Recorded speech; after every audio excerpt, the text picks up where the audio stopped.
우리 주님의 은혜와 평강이 우리 가운데 임하기를 바랍니다. 아멘. 우리 한 사람이 마음과 생각을 고쳐버리면 그 당사자 일로 끝나는 것이 아니라 그 일로 인해 세상이 고쳐지게 된다는 것입니다. 이게 선한 영향력입니다. 지난 한 주간도 우리의 마음과 생각을 고쳐버리고 특별히 가까운 가족들에게 고넬료처럼 갱건하게 선한 영향을 끼치며 살았습니까? 아멘. 제가 그 아멘 소리가 모두 입에서 나오기를 제가 기도를 합니다. 요즘 미국뿐만 아니라 전 세계적으로 이 절망사가 참 빈번합니다. 자살, 그리고 약물, 그리고 알코올 중독에 따른 사망을 뜻하는 단어입니다. 한국에서도 위험 수위에 다다랐습니다.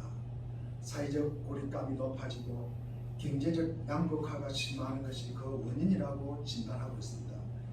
20대는 20대대로 가족과 연인과 친구들과의 반복적인 갈등이 생기고 30대는 업무 관련 스트레스와 부채로 인한 경제적 기반의 어려움, 그리고 40대는 경제적 위기와 빈약한 사회적 지지 기반, 50대는 물질 관련 문제와 가족 문제로 극단적인 선택을 하는 경우가 참 많다는 것이 통계의 자료입니다.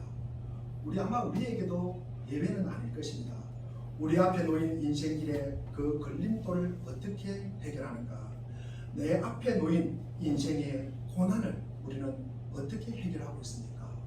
그리고 우리에게 그 고난은 무엇입니까? 물질이 풍족하면, 우리가 건강이 회복하면, 그리고 직장을 구하면, 우리가 관계가 원만하면 모든 것이 만사행통이 될까? 실은 이런 것들이 충족된다 그래도 근본적인 문제는 해결이 되지 않습니다. 왜냐하면 돈이 많아도 자살하는 사람이 많아요. 그리고 건강한 사람도 늘 근심 걱정이 따라다닙니다. 그리고 직장을 다니도 늘 갈등하고 힘들어합니다. 누구와의 관계가 원만해도 해결되지 않는 고난은 우리의 삶 속에 늘 따라다닙니다. 생전에 청빈하고 겸손한 모습으로 한국에서 존경받는 목회자이신 한경진 목사님께서는 거의 죽음에 임박했을 때 찾아온 후배 목사들에게 하시는 말씀이, 목사님들 예수 잘 믿으세요. 목사님들 예수 잘 믿으세요. 평생 20년, 30년, 40년 목회 생활하는 목사님들에게 하신 말씀입니다.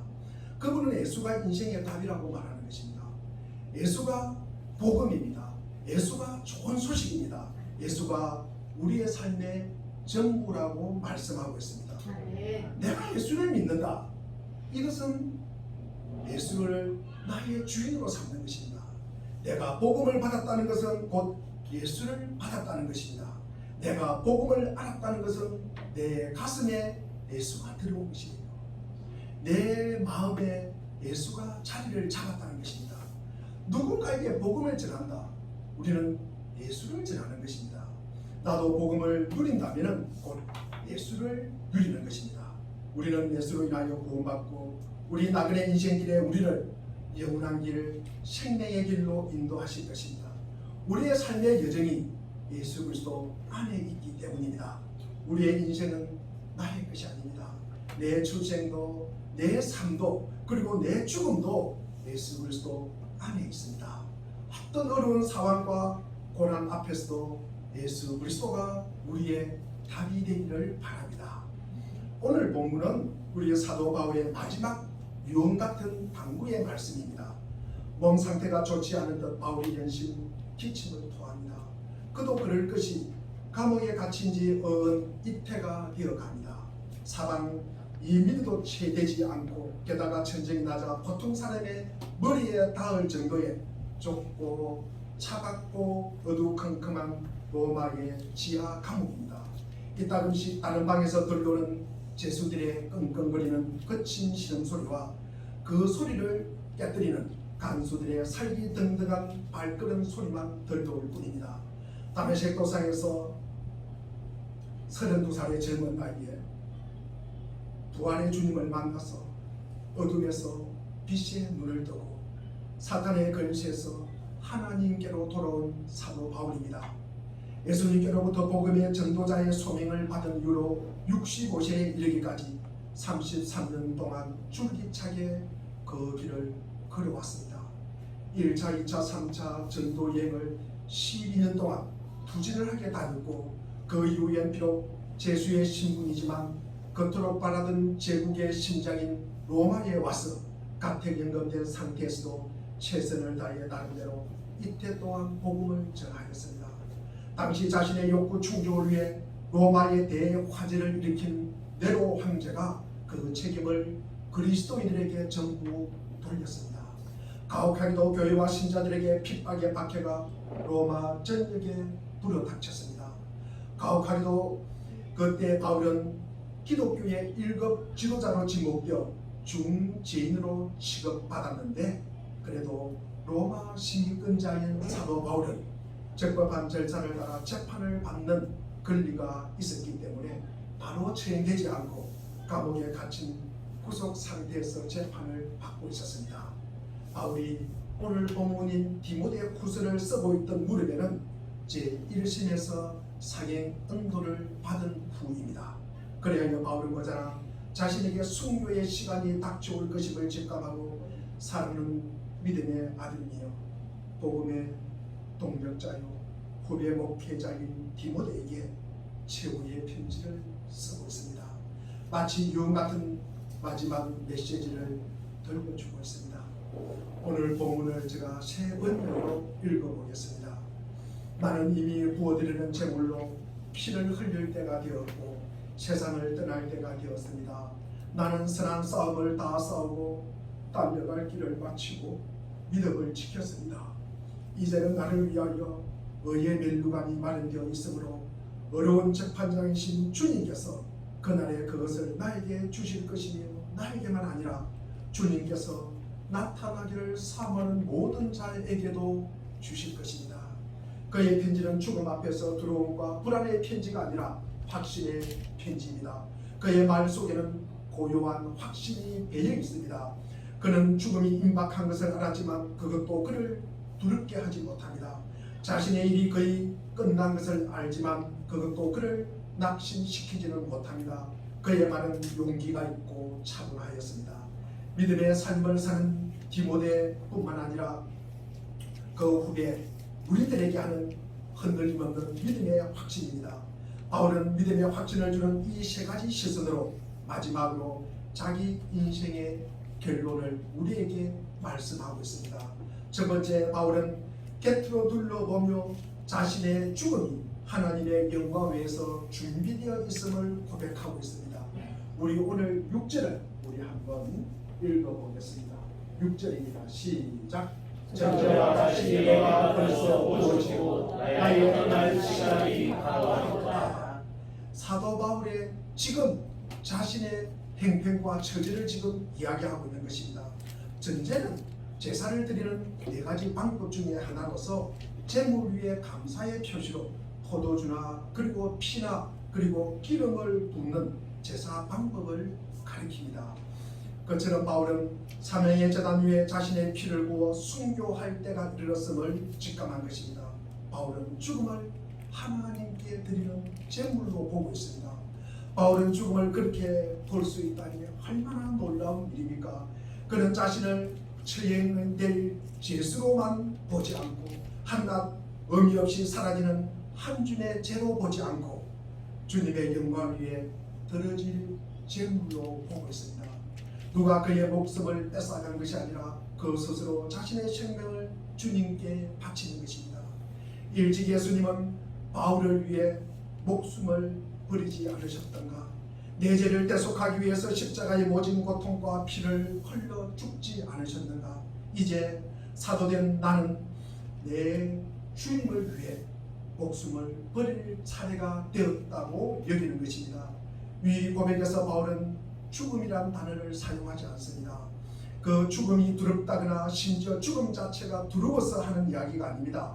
다만 그리스도인에게 죽음이란 존재하지 않기 때문입니다. 바울은 죽음을 떠난다는 말로 사용하고 있습니다.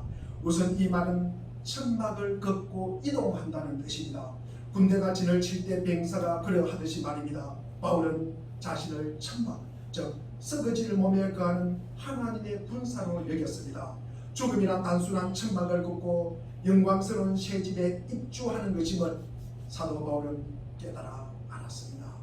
이 땅이 우리 몸은 한시적 거처일 뿐입니다. 주님께서 우리를 집으로 부르시면 우리는 귀한 새 몸과 영원한 집을 받습니다. 그것이 영원한 우리의 집이 되는 것입니다. 또 떠난다는 말에는 배를 풀어 항해에 오른다는 뜻입니다. 그리스도인의 죽음이 바로 그런 것입니다. 우리는 이 생과 이 세상의 밧줄을 풀어 천국과 저 영원한 해안을 향해 백길에 오릅니다. 신 알프레드 테니스는 모래의 톱을 넘어서라는 시를 보면은 해는 지고 저녁별 반짝이는데 날 부르는 맑은 음성 들려오누나 나 바다 항해 머나먼 길을 떠날 적에 속세의 신음소리 얻길 바라네. 움직이도 잠자는듯 고요한 바다 소리 거품 일개는 너무 그득해 끊임없는 깊음에서 솟아난 물결 다시금 본황 찾아 돌아갈 적에 항문에 들려오는 저녁 종소리 그 뒤에 밀려오는 어둠이여 떠나가는 내 배에 닷을 올릴 때 이별의 슬픔일랑 없길 바라네. 시간과 공간의 한계를 넘어 파도는 나를 멀리 싣고 갈지나 나 주님 배우리 직접 배우리 하늘나라 그 항구에 다다를 때 바울은 죽음이 단지 풀려나는 것임을 알았습니다. 감옥은 그의 영원한 집이 아니었습니다. 자신의 조각배가 풀려나면 그는 천국의 해안에 다 주 예수 그리스도를 직접 만날 것입니다. 두 번째로 사도 바울은 곁을 돌아볼 뿐만 아니라 뒤를 돌아보았습니다. 우리 7절을 한번 읽어보겠습니다. 7절 시작. 나는 수많은 싸움을 싸우고 나의 달려갈 길을 마치고 믿음을 지켰으니. 예수 그리스도를 믿었기에 바울은 두려움없이 곁을 돌아볼 수가 있었고 또 후회 없이 뒤를 돌아볼 수가 있었습니다. 뒤를 돌아보지 않으려는 사람들이 참 많습니다. 물론 뒤를 돌아보는데도 잘못된 방법이 있는데 과거의 죄, 실패 그리고 패배를 계속 우리가 집착하는 것은 잘못입니다. 그럴수록 오늘의 실패만이 더 많아질 뿐입니다. 하지만 내가 어디를 지나왔고 주께서 내 안에서 나를 통하여 무슨 일을 하셨는지 돌아보는 것은 참 좋은 일입니다. 바울이 뒤를 돌아보니 삶이 늘 순탄한 것만 아니었습니다. 그는 악한 것들과 싸우려 하였습니다. 늘 믿음의 경주를 해야 했습니다. 청지기 직분을 다 해야 했습니다. 가는 도시마다 세상 근세와 싸워야 했습니다. 연약함이 육신과도 싸워야 했고 또 약함과 두려움을 부추기는 이 마귀의 유혹과도 싸워야 했습니다. 그리고 지금 로마에서 마지막 싸움을 맡고 있었습니다. 실패할 것 같은 때도 있었지만 주님은 늘 언제나 이 사도 바울을 지켜주셨습니다. 그는 내가 선한 싸움을 싸웠다. 나의 달려갈 길을 마쳤다고 고백합니다. 이는 언제나 바울의 간절한 소망이었습니다. 사도행전 20장 24절에 보면 내가 달려갈 길과 주 예수께 받은 사명 곧 하나님의 은혜의 복음을 전하는 일을 마치려 하면 나의 생명조차 조금도 귀한 것으로 여기지 않았습니다. 우리는 저마다 달려갈 길이 있습니다. 하나님은 우리에게 나만이 채워야 할 자리가 있습니다. 내만이 앉아야 할 자리가 있다는 것입니다. 그리고 나만이 해야 할 일도 있다는 것입니다. 우리의 시간은 그분의 손 안에 있습니다. 일할 시간이 짧게 할당된 사람도 있고 좀 긴 사람들도 있습니다. 스데반은 젊어서 죽었습니다. 바울은 그보다 오래 살았습니다. 그러나 중요한 것은 삶의 길이가 아니라 그 삶의 깊이와 힘입니다. 바울은 달려갈 길을 마쳤습니다. 그는 자기의 일을 끝마쳤음을 알고 주님을 대할 수가 있었습니다. 바울은 믿음을 지켰습니다. 믿음에서 떠나는 그리스도인들이 지금도 있지만 바울 시대에도 있었습니다. 디모데전서 4장 1절에 보면 바울은 디모데에게 후일 어떤 사람들이 믿음에서 떠나 미혹하는 영과 귀신의 가르침을 따를 것이라고 경고하였습니다. 여기서 믿음이란 성도에게 단번에 주신 믿음, 즉 예수 그리스도의 생명을 치르고 하나님의 말씀에 기록된 구원의 진리를 뜻합니다. 선한 청지기답게 바울은 많은 싸움에서 믿음을 지켰고 많은 이들의 삶 속에서 믿음을 심어 주었습니다. 이제 그는 그 무대를 떠나려 하고 있습니다. 시간을 내서 우리도 뒤를 돌아보시길 바랍니다. 여러분 곁에 선한 싸움을 싸웠습니까? 당신은 승자입니까? 패자입니까? 싸우는 중입니까? 부상자로 누워 있습니까? 당신은 달려갈 길을 마쳤습니까? 마음으로부터 하나님의 뜻을 행하였습니까? 또 당신은 믿음을 지켰습니까? 하나님의 말씀에 충실하였습니까? 바울은 두려움 없이 곁을 둘러볼 수가 있었고 후회 없이 뒤를 돌아볼 수가 있었습니다. 우리 모두 그럴 수 있다고 믿습니다. 세 번째로 바울은 곁을 지금도 돌아보았고 그리고 뒤를 돌아볼 뿐만 아니라 이젠 앞을 내다보았습니다.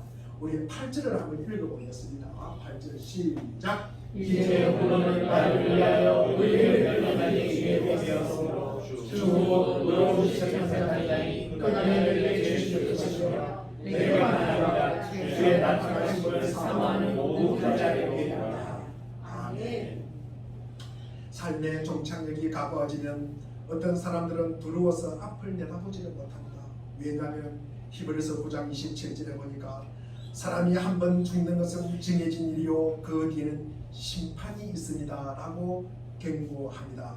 그러나 바울은 두려움 없이 앞을 내다보았습니다. 장차 될 일을 사도 바울은 알았기 때문입니다. 그는 주님을 만나 그간 자신이 얻어둔 멸류관을 주님께 받을 것입니다. 무슨 멸류관이었으니까? 의의 멸류관입니다. 의의 멸류관이란 의가 무엇이라고 하였으니까? 우리가 어린양 예수 그리스도에게 순종한 멸류관입니다. 우리가 어린양 예수 그리스도를 따라간 보상의 멸류관입니다. 보상을 받기 위해 따라간 멸류관은 아니지만 따라가다 보니 이런 멸류관이 우리에게 주어지는 것입니다. 이런 의의 멸류관을 받는 행위는 오직 주님의 은혜 때문에 가능한 것이 분명합니다. 즉 끝까지 실족하지 않고 따라간 승리의 멸류관입니다. 그리고 그리스도의 재림을 열망하는 모든 참된 성도들에게 주실 멸류관입니다. 디모데후서 4장 10절을 보는 바와 같이 데마는 이 세상을 사랑하여 나를 버렸다고 하였습니다. 데마라는 사람은 세상을 너무 좋아하기 때문에 주님을 따라갈 수가 없었습니다. 의의 멸류관을 얻을 수가 없음을 말하고 있습니다. 우리가 미래를 확실하게 안전함을 알 때, 즉 주 예수 그리스도 안에 있을 때 그 마음 깊은 심중에 찾아드는 평안입니다. 그 평안은 다시 없습니다. 그 평안은 누구도 해칠 수 없습니다. 누구도 그 평안을 뺏어갈 수 없습니다. 로마의 재판이나 법이 위대할지는 몰라도 바울의 믿음은 거기에 있지 않습니다. 바울의 믿음은 많은 친구들이나 자기 자신에게 있지도 않았습니다. 그의 믿음은 주님께 있었습니다. 바울은 두려움 없이 곁을 둘러보았고 후회 없이 뒤를 돌아보았고 해이나 불안 없이 앞을 내다볼 수가 있었습니다. 디모데후서 4장 1절에 보면은 하나님 앞과 그리스도 예수 앞에서 그분이 자신을 심판하실 것이고 그분이 반드시 돌아오실 것을 확신합니다. 이런 예수 그리스도를 전적으로 의지하기 때문에 가능한 일입니다. 로마는 그를 범죄자로 기록하였지만 어린 양의 생명책에 그는 하나님의 자녀로 등기될 것입니다. 그리고 자신의 구주께 이런 칭찬의 말씀을 드릴 것입니다. 마태복음 25장 21절에 보면은 착하고 충성된 종아 내가 작은 일에 충성하였으며 내가 많은 것을 내게 맡긴다는 칭찬의 말씀입니다. 우리는 하나님의 거룩한 뜻과 극진한 사랑으로 신앙의 인생의 목적과 우리는 동기를 공감합니다. 우리는 말씀을 들으면서 고개를 끄덕입니다. 그러나 신앙의 현실은 매우 모호하고 당황스럽습니다. 처음 확인한 거룩과 사랑을 담아내기에는 우리의 현실이 기대하는 것과는 사뭇 너무나 다릅니다. 의심과 불안이 우리를 압도하기 때문입니다. 신앙생활에서 가장 중요한 문제 중 하나는 고난에 관한 것입니다. 특히 그 안에서 시간입니다. 하루 이틀은 견뎌낼 수가 있습니다. 한 번, 두 번은 우리가 참아낼 수가 있습니다. 그러나 그 고난이 계속되면 이 고통의 시간이 우리의 기쁨과 즐거움을 싹 빼앗아가 버립니다.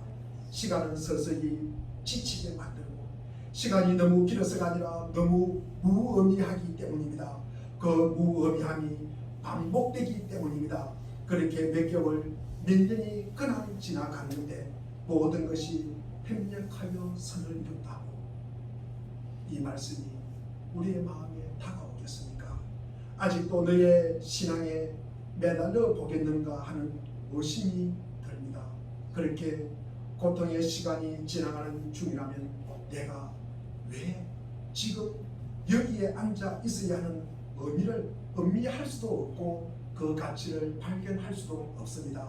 아직도 도대체 언제까지 차라리 하나님을 저주하고 죽으라고 하는 욥의 아내가 한 말이 생각이 나고 그 말이 공감이 됩니다. 육체의 고통은 어느 한계를 넘어서면 성찰 따위는 끝나버립니다. 그렇게 인간은 우리의 본성상 우리가 하나님의 주인이 되고 우리가 하나님의 심판관이 되려고 하기 때문입니다. 하나님의 높은 뜻이라는 것도 인간이 생각한 것이고 인간이 의미 있다고 여기는 것과 일치해야 한다고 여깁니다. 거기에 끼워 맞추어버립니다. 고난을 받아들이기 위해서는 신앙에서 열심과 진심, 유용성을 생각하기보다는 내가 속한 정함과 그리고 나의 속 정체성을 이해하는 일이 우선되어야 한다는 말씀입니다. 우리는 하나님입니까? 피조물입니까? 우리는 하나님입니까? 피조물입니까?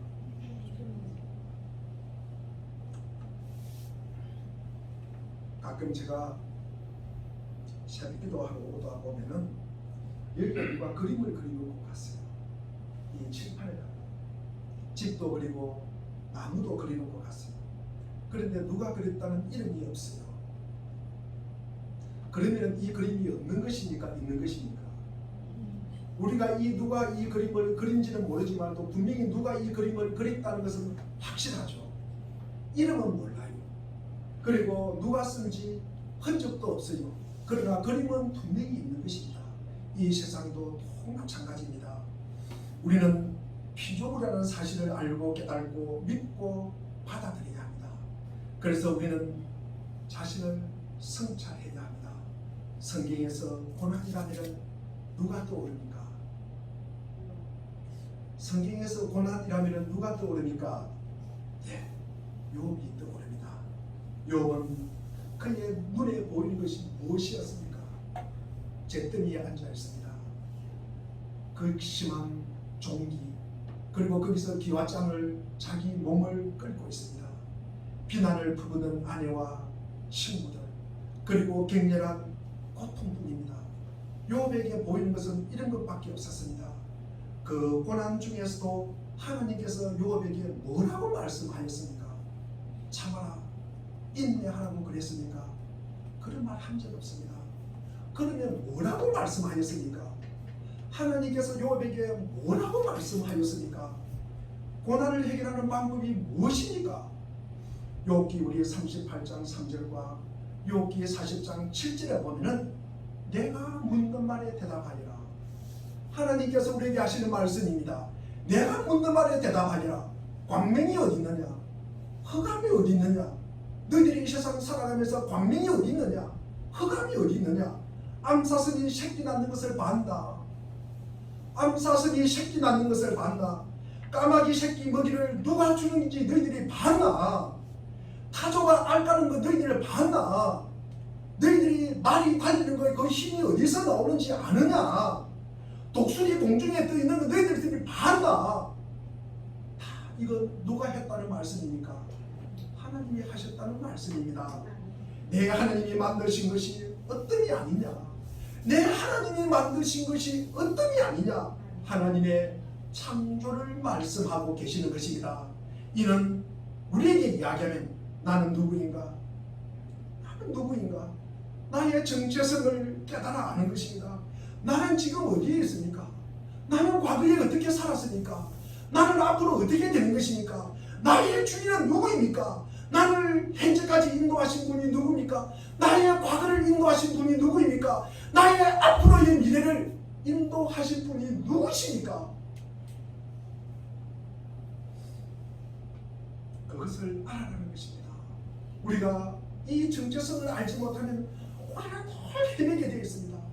이 세상에 이리 갔다가 저리 갔다가 이게 좋을까 저기 좋을까, 이것에 유혹하면 여기에 넘어가고 저기에 유혹하면 저기에 넘어가고, 세상에 돈이 좋다 그러면 돈에 넘어가고, 세상에 권력이 좋다 그러면 권력에 넘어가고, 쾌락이 좋다 그러면 쾌락에 넘어가는 것이 우리의 모습입니다.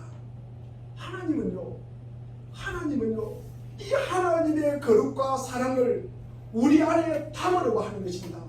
하나님의 거룩과 사랑을 우리 안에 담아서 완성하려고 하는 것입니다. 하나님은 우리에게 수단이나 소모품이 되라고 말씀하지 않으십니다. 우리를 목적과 내용으로 삼으려고 하는 것입니다. 그래서 우리에게 그분의 긍휼, 그분이 우리를 사랑하시는 것에 응답하라고 하십니다. 하나님은 우리의 기꺼운 항복을 받아내시기 위해서 우리와 실험하십니다. 그 실험이 우리에게는 고난이라고 여깁니다. 고난은 하나님이 우리로 완성된 자리에 이르게 하시는 하나님의 방법으로서 그분의 진정성이 담긴 구체적인 하나님의 계획입니다. 비록 타다남은 잿더미 위에 앉아 무너진 피부를 끓고 있지만 우리에게 선한 것을 베풀어 주신 분이 하나님이시니 그분의 손에서 나오는 것이라는 악한 것이다, 끔찍한 것도 받아들여야 합니다. 혹은 좋은 것이든 나쁜 것이든 모든 것이 하나님의 손에서 하나님의 마음에서 나온 것은 이렇게 우리에게 가르쳐 주고 있습니다. 이 고통스러운 운명조차도 그분의 선하심이 아닐까. 언젠가는 여러분의 삶이나 나의 삶도 끝납니다. 그 날짜와 시간은 아무도 모릅니다. 생각보다 빠른 사람도 있을 수도 있고 갑작스레 귀한 길에 오를 수도 있습니다. 로마의 감옥에서 바울이 그랬던 것처럼 삶을 관조할 시간을 주어질 수도 있을 것입니다. 바울이 마지막 편지에 절절히 증거했듯이 우리도 지금을 살펴보고 나의 과거를 뒤돌아보고 그리고 나의 앞으로의 삶을 내다보시기를 바랍니다.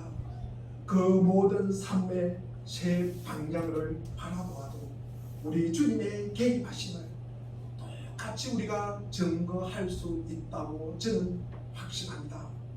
우리 사랑하는 물된 동상교회 교회 여러분, 여러분의 마음과 삶을 예수 그리스도께 드리십시오. 남들이 어찌하든 여러분은 그분께 충성하십시오. 남이 하고 말건 그것은 그분의 문제입니다. 다른 사람 이야기하지 마시고 중요한 것은 인간의 칭찬이 아니라 하나님의 인정입니다. 어느 분은 예수님을 가르쳐 인류 역사가 피우는 가장 아름다운 꽃이라고 말한 바가 있습니다. 주님은 우리 가슴에 그런 꽃씨를 뿌려주셨습니다. 그 꽃을 피워내는 것이 우리의 소망입니다. 그 꽃씨를 가슴에 소중히 품는 것을 우리는 믿음이라고 합니다. 그 꽃씨가 발아하여 성장하고 꽃을 피우도록 하는 것을 일러 우리는 지혜라고 합니다. 거기에 맺힌 열매를 다른 이들과 함께 나누는 것을 우리는 일러 사랑이라고 합니다. 무릇 예수님을 믿는 이들의 얼굴에는 빛이 나야 합니다. 그 빛은 깨끗한 영혼에서 비롯된 빛입니다. 우리 얼굴에 선한 빛이 감돌 때 우리 앞에 마주선 사람들의 마음에도 선의 가능성이 싹트기 시작합니다. 그런 가능성과 확실성이 우리 마음에 늘 항상 어디에서든지 활활 타오르시기를 축원드립니다. 기도하라.